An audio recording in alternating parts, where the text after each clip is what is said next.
No two rap beefs play out the same way. Some spill out over 5 years of shots and responses, while others die out after an Instagram post and a phone call. The rivalry between sometime crosstown New York buddies Nicki Minaj and Remy Ma recently went nuclear after Remy decided that two snarky Nicki guest verses on Gucci Mane and Jason Derulo singles were, in fact, the opening shots in a war that's been hinted at for years. Remy's shETHER is a scathing 7-minute barrage of insults, but her follow-through an ineffectual second track called Another One, a deleted Instagram post, and an interview in which she expressed some regret for all of it felt rushed and unconfident. One wonders how much the timing of the attack had to do with Remy and longtime collaborator Fat Joe's new album Plata o Plomo's struggle on the charts. Nicki Minaj responded last night with a 3-pack of new cuts featuring her Young Money label mates Drake and Lil Wayne. No Frauds addresses some of the bullet points of shETHER specifically, while making light of Remy's own career. In just a few bars, Nicki sends jabs at Remy's financial, legal, and familial struggles, knowing the Bronx rapper is working to regain her footing after 8 years in prison for an incident in which a friend was shot over a missing $1,000. The sly cruelty of some of the lines here: "Heard your pussy on Yuck, I guess you needed a pap," is a dart at the mixtape rapper Papoose, whom Remy married in prison, and, just maybe, an episode of Love and Hip Hop, New York in which Remy suffered a miscarriage is amplified by the fact that this is an event record. The last 3 singles to feature all 3 Young Money closers, 2009's Bedrock, 2014's Only, and 2015's Truffle Butter, have gone top 40 with a bullet. No Frauds feels destined for the same. A certain stripe of rap fan will argue that shETHER is the meaner gesture, and it's certainly longer, ruder, and more personal. But one of these songs is headed for summer radio ubiquity, and the other gets a radio ban and, as a consolation prize, the hushed reverence of a fan base that, 3 weeks ago, didn't care enough to shell out $10 for an album. Rap fandom runs as unpredictably hot and cold as rap beef, but one thing is certain, dudes' ears prick up most for women's contributions to the form when there is strife, when allegations of ghostwriting, plastic surgery, and sex for access are flying. This is how a show like Love and Hip Hop can sprawl out into multiple spin-offs, each one offering 10 seconds of the cast's music for every 10 minutes of their fights, most of which are brawls over unfaithful, unreliable men. Remy Ma came out of prison intent upon flipping a male-dominated industry on its head.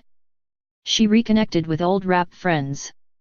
She and Papoose gave Love and Hip Hop, New York its first dysfunction-free couple. She ducked baseless insinuations that she wanted to scrap with Nicki and also Iggy Azalea. It all seemed to work when All the Way Up crept up the charts as the summer unfolded, but then everyone checked out. Google Trends and Billboard charts tell a story rap fans won't today. The calendar year since All the Way Up impacted charts last March was disconcertingly arid for Remy Ma searches throughout the United States and worldwide. Plata o Plomo debuted at number 44 on Billboard's Sales Plus streaming chart, selling slightly fewer than 8,000 copies and combining with streams to land at 11,000 equivalent units.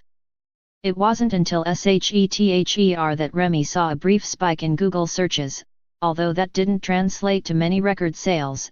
This week shETHER debuted on Billboard's Digital Songs chart at a modest number 48, and Plata o Plomo sits at a nice, cool number 69 on the Billboard 200.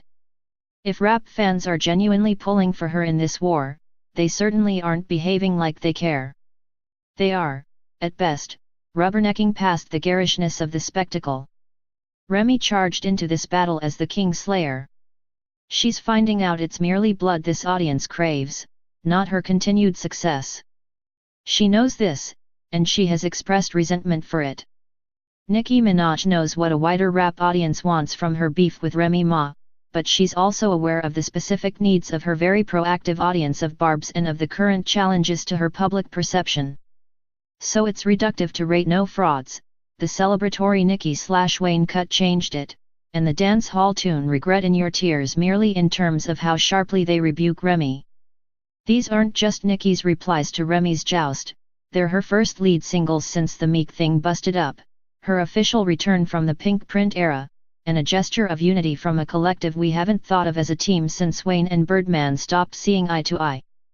The strike is a success for thinking relatively clearly on all these fronts, although SHETHER deserved fiercer lines than back to back. Oh, you mean back to whack? / back to back. Me and Drizzy laughed at that.